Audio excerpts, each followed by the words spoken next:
네, 1970년대 화전 정리 사업 과정에서 한 마을을 통째로 헐고 공동묘지로 주민들을 강제 이주한 사건. 상식적으로 납득하기 힘든 사건, 바로 우리 고장 김제에서 발생한 일입니다. 이주민에 대한 제대로 된 보상은커녕 기본권 침해 논란까지 불거진 이 사건.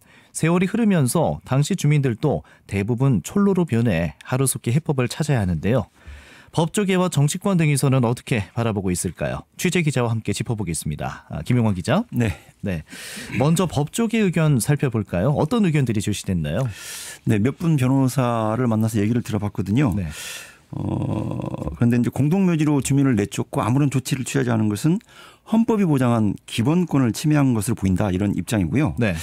민변이라고 민주사회를 위한 변호사 모임에서 활동하고 있는 김석권 변호사는 그 당시 정황을 살펴보니까 김제군이 인간으로서의 존엄과 가치를 누리고 살 수 있는 어떤 상황도 만들어주지 않았다, 이렇게 말을 했습니다. 예. 또 주민들이 전에 마을에서 생활할 때 그 어떤 재산권 있지 않습니까? 네. 이런 것도 보장해 줄 수 있는 어떤 조치도 전혀 없었다, 이렇게 지적을 했습니다. 네. 그래서 이런 측면을 놓고 볼 때 우리나라 헌법에서 보장하고 있는 기본권을 침해했다고 볼 수 있다, 이렇게 말을 했는데요. 네. 김성권 변호사의 말을 들어보겠습니다. 정부의 어떤 요구에 의해서 이 사람들이 자기 삶의 터전을 떠나서 전혀 거주시설로 갖춰지지 않은 곳으로 강제 이주가 됐잖아요. 그런 상황임에도 불구하고 이 사람들이 인간으로서 존엄과 가치를 누리고 살 수 있는 어떤 상황을 만들어주지도 않았고, 또 이 사람들이 그 전에 화전민으로 생활을 할 때 누리고 있던 재산권도 보장해줄 수 있는 그런 조치도 전혀 만들어주지 않았잖아요. 아울러 당시 법이 퍼지되는 등 현행 법령상에 마땅한 구제 수단이 없기 때문에 네. 헌법 소원이 어쩌면 유효한 구제 수단일 수도 있겠다, 이런 말도 덧붙였습니다. 네.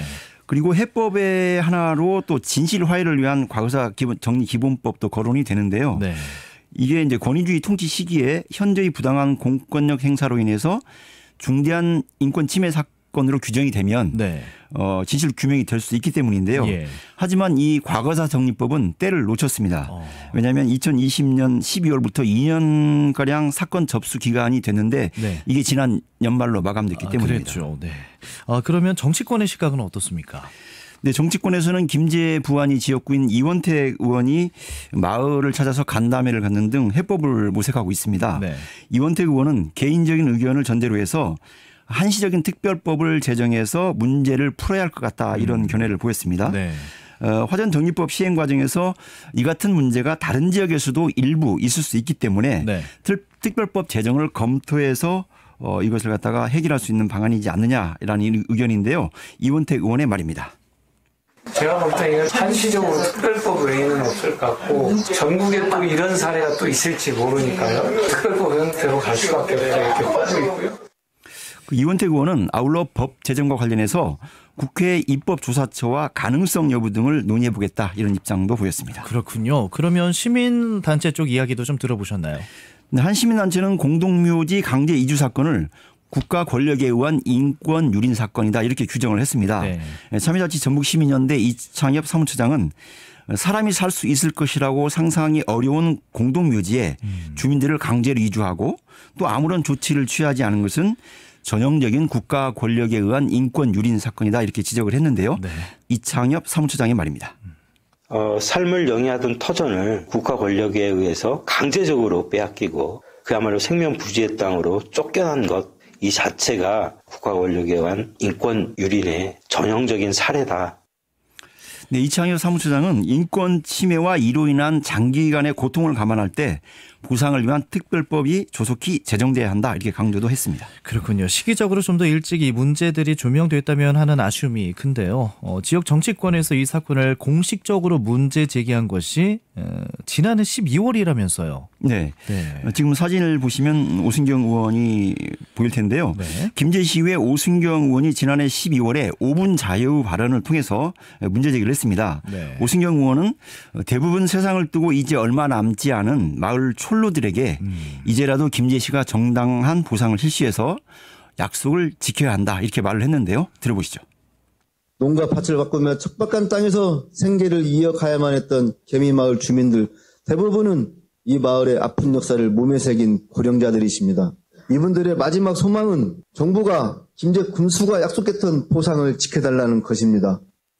네, 오순경 의원은 현재도 주민과 외부를 연결하는 창구 역할을 하고 있습니다. 네, 화전 정리에 관한 법률 시행 과정에서 인권이 짓밟히고 존엄마저 빼앗긴 주민들, 이게 1976년 사건이니까 47년의 한 맺힌 세월이 흐른 거군요. 네, 그렇습니다.